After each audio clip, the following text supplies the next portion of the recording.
Hello guys, good evening. आपका स्वागत है आपके अपने यूट्यूब चैनल में। तो यहाँ पे कर रहे थे हम chapter two is matter around us pure. Class 9th के लिए एनसीईआरटी का सिलेबस हम कंप्लीट कर रहे हैं। यहाँ पे हम कुछ चीज़ें इस चैप्टर में डिस्कस कर चुके हैं। तो आगे हम क्या कर रहे थे, यहाँ पे हम समझ रहे थे क्या कि यहाँ पे मिक्सचर को सेपरेट कैसे करते हैं। तो कई टाइप्स के मिक्सचर होते हैं, उन मिक्सचर को हमें सेपरेट कैसे करना होता है। तो सेपरेशन की जो प्रोसेस होती हैं, अलग अलग मिक्सचर्स को सेपरेट करने की अलग अलग प्रोसेस होती हैं। तो उन्हीं प्रोसेस को पढ़ रहे थे। तो उनमें से एक process, how can be separate a mixture of salt and ammonium chloride. क्या है? How can be separate a mixture of salt and ammonium chloride. Ammonium chloride और सॉल्ट के मिक्सचर को हम किस तरह से सेपरेट करेंगे, ये हम यहाँ पे समझने वाले हैं। तो we have learn in chapter 1 that ammonium chloride change directly from solid to gases state on heating. तो हमने चैप्टर 1 में जैसे कि पढ़ा हुआ था कि अमोनियम क्लोराइड जो होता है वो सीधा चेंज हो जाता है कहाँ? सॉलिड से गैसेस स्टेट में। कब करने? गर्म करने पर। उसको जैसे ही हम गर्म करते हैं तो वो सॉलिड से गैसेस स्टेट में कन्वर्ट हो जाता है। So to separate such mixture that contain a sublimate volatile components from a non-sublimate impurities. Okay, case to separate such mixtures that contain a sublimate volatile मतलब क्या होता है?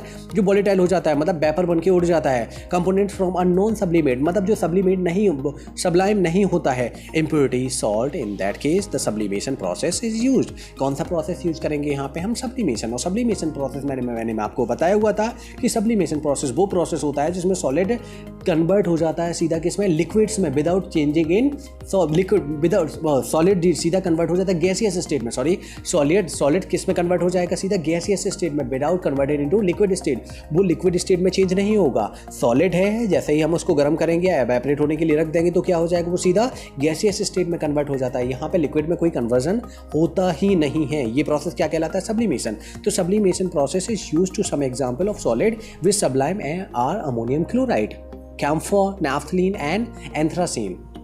क्या ये हो गए हैं इसके एग्जाम्पल? मैंने उस टाइम पे भी बताया हुआ था चैप्टर 1 में। अमोनियम क्लोराइड, कैम्फर जिसको हम कपूर बोलते हैं, नैफ्थलीन और मोथ वॉल्स भी होते हैं इसमें, एंथ्रासीन भी होते हैं। ओके, नैफ्थलीन जो होता है वो क्या पिंक कलर में कन्वर्ट हो जाता है और वैसे इसका कलर कैसे होता है? वाइट होता है। तो देखें यहाँ पे हम इस प्रोसेस को देख रहे हैं। तो क्या है ये इसका प्रोसेस है। अब इस प्रोसेस को जरा हम समझ लेते हैं। यहाँ पे हमने पिक्चर देख लिया है। ये क्या है? Separation of ammonium chloride and salt by sublimation process के थ्रू इसको कर रहे हैं। तो चलो देखते हैं। In the dye of black ink in a single colour, take a thin strip of filter paper. Okay, क्या देख रहे हैं? In a dye in a black colour, take a thin strip of filter paper, draw a line on the using a pencil approximately 3 cm above the lower edge. Put a small drop of ink, water soluble, that is from a sketch pen or fountain pen or in the center of the line. Let us dry. अब इसको सूखने देते हैं। हमने क्या किया? एक point indicate करके उस पर क्या कर दिया? एक पॉइंट मतलब इंक का पॉइंट रख दिया। From sketch from a fountain pen and centre of the line, let dry. अब इसको सूखने देते हैं। Lower the filter paper into a jar, glass beaker, test tube और containing water so that the drop of ink on the paper is just above the water level. Water level से कहाँ होना चाहिए? ऊपर होना चाहिए, एज शोन इन फिगर, जैसा कि यहाँ पे हमें इस पिक्चर में दिखाया गया है। Watch carefully. अब इसको देखें। As the water rises on the filter paper, बिल्कुल वाटर क्या होगा? ऊपर चढ़ेगा, क्योंकि ये कैसा, हमने कौन सा पेपर यूज किया है? फिल्टर पेपर यूज किया है। और फिल्टर पेपर जो होता है वो क्या करता है? वाटर को एब्जॉर्व करता है। Water rises up on the filter paper, record your observation. तो क्या ऑब्जर्वेशन हम इसमें रिकॉर्ड कर पा रहे हैं? What do you observe on the filter paper?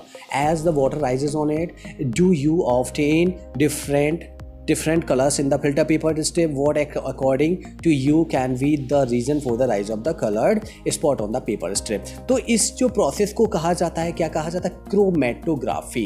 इस प्रोसेस को हम नाम क्या देते हैं? क्रोमेटोग्राफी। इसमें इंक को सेपरेट किया जाता है। कोई भी कलर है, कलर कितने कलर से मिलके बना हुआ है, उसकी फ्रीक्वेंसी क्या है, इस सब को मेजर करने के लिए क्या मेथड यूज किया जाता है? क्रोमेटोग्राफी यूज किया जाता है। तो the ink that we use has water as the solvent and the dye is soluble in it.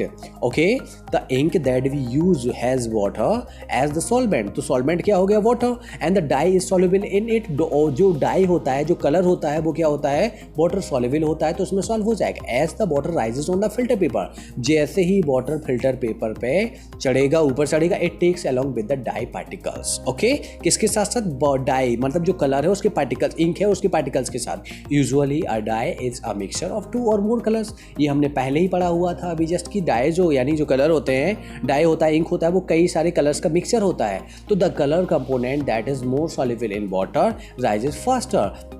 जो ज़्यादा सॉल्युबल होगा वो कहाँ जाएगा, ज़्यादा ऊपर जाएगा, ज़्यादा राइज करेगा। Okay, in this way that the colour get separated, इस तरह से ये क्या हो जाएगा, सेपरेट हो जाएगा। तो the process of separation of component of a mixture is known as chromatography. तो यहाँ पे देख रहे हैं हम कि the process of separating of components of a mixture is known as chromatography. Okay, तो यहाँ पे एक प्रोसेस कौन सा यूज किया गया, chromatography. Chroma in Greek means colour. Chroma in Greek means क्या होता है, colour. This technique was first use for separation of colours. और ये प्रोसेस जो किसके लिए, मेनली कलर्स के सेपरेशन के लिए यूज़ की जाती है। मतलब कोई भी इंक है वो कितने कलर से मिलके बना हुआ है, उनकी फ्रीक्वेंसी कितनी है, मतलब कौन कितना जल्दी डिजोल्व हो जाता है वाटर में, यही हम इसके मेथड के थ्रू फाइंड कर पाते। So this name was given. Chromatography is the technique use for separation of दो solute that dissolve in the same solvent. तो क्रोमेटोग्राफी का यूज कहाँ किया जाता है, क्रोमेटोग्राफी एक ऐसी टेक्निक है जिसका यूज किया जाता है सेपरेशन ऑफ दो सॉल्यूट्स, ऐसे सॉल्यूट का that dissolve in the same solvent. अगर देखो, अगर वो एक ही सॉल्वेंट में डिसॉल्व नहीं होते हैं तब हम नहीं फाइंड कर पाएंगे कि वो मतलब उसका मतलब वो उसमें डिसॉल्व हो रहे हैं कि नहीं हो रहे हैं, फिर हम उसको सेपरेट कर पाना पॉसिबल नहीं होगा। लेकिन यहाँ पे हम सेपरेट कर पाएंगे, इंक के जितने भी कलर हैं उनको अलग अलग सेपरेट कर पाएंगे। With the advancement of technology newer technique of chromatography have been develop. अब इसके बाद एडवांसमेंट आया टेक्नोलॉजी में, तो नया टेक्निक डेवलप हुआ क्रोमेटोग्राफी में। तो you will study about the chromatography in higher classes, जिसके बारे में हम आगे की बड़ी क्लासेस में स्टडी करेंगे। तो अभी के लिए इतना काफ़ी है, समझ चुके हैं आप लोग कि क्रोमेटोग्राफी जो मेथड होता है उसमें किस तरह से हम कोई भी कलर होता है उसको सेपरेट कर पाते हैं। कलर किन किन कलर से मिलके बना हुआ है, यानी जो डाई है वो किन किन कलर से, इस तरह से अलग अलग फ्रीक्वेंसी आ जाता है उसमें। जो जल्दी ज़्यादा सॉल्युबल होगा उसकी फ्रीक्वेंसी हाई जाती है, जो लोअर मतलब कम सॉल्युबल होगा उसकी फ्रीक्वेंसी लो रहती है। इसके एप्लीकेशंस क्या है अभी यूजेस समझ लेते हैं। To separate colour in a dye, कि एक डाई है उसमें कौन कौन से कलर हैं, मतलब जो इंक है हमारा उसमें कौन कौन से कलर्स हैं। पिगमेंट फ्रॉम नेचुरल कलर्स, जो हमें नेचर से कलर मिल रहे हैं, लेकिन नेचर से कलर जो मिल रहे हैं उनमें कौन कौन से पिगमेंट प्रेजेंट हैं, इस तरह से हम उनका पिगमेंट भी फाइंड कर पाते हैं। पिगमेंट तो समझते हो, पिगमेंट की वजह से ही क्या होता है, हमारी स्किन का कलर होता है। सारे कलर्स किसकी वजह से होते हैं, लाइक ग्रीन कलर पत्तियों का होता है, वो भी क्या होता है, पिगमेंट की वजह से होता है। ड्रग्स फ्रॉम ब्लड, और ब्लड से हम ड्रग्स को भी इस तरह से सेपरेट कर पाते हैं कि ब्लड में हमारा जो ब्लड का और ड्रग्स का सॉल्यूशन पावर क्या होता है, दोनों का अलग अलग होता है। इस तरह से उनकी फ्रीक्वेंसी भी अलग अलग सेपरेट हो जाती हैं और हमें पता चल जाता है किस प्रोसेस के थ्रू, क्रोमेटोग्राफी की प्रोसेस के थ्रू। तो यहाँ पे समझ चुके हैं आप क्रोमेटोग्राफी क्या होता है, क्रोमेटोग्राफी का यूज क्या होता है। आई थिंक ये वाली चीज़ें आपको क्लियर हो गई होंगी। अगर आपका कोई डाउट रहता है तो प्लीज़ कमेंट सेक्शन में भेजिए। इसके अलावा अगर वीडियो अच्छा लगता है तो वीडियो को लाइक कीजिए, अपने दोस्तों में शेयर कीजिए, और अभी तक आपने हमारे चैनल को सब्सक्राइब नहीं किया है तो प्लीज़ चैनल को सब्सक्राइब कीजिए। Okay, thank you.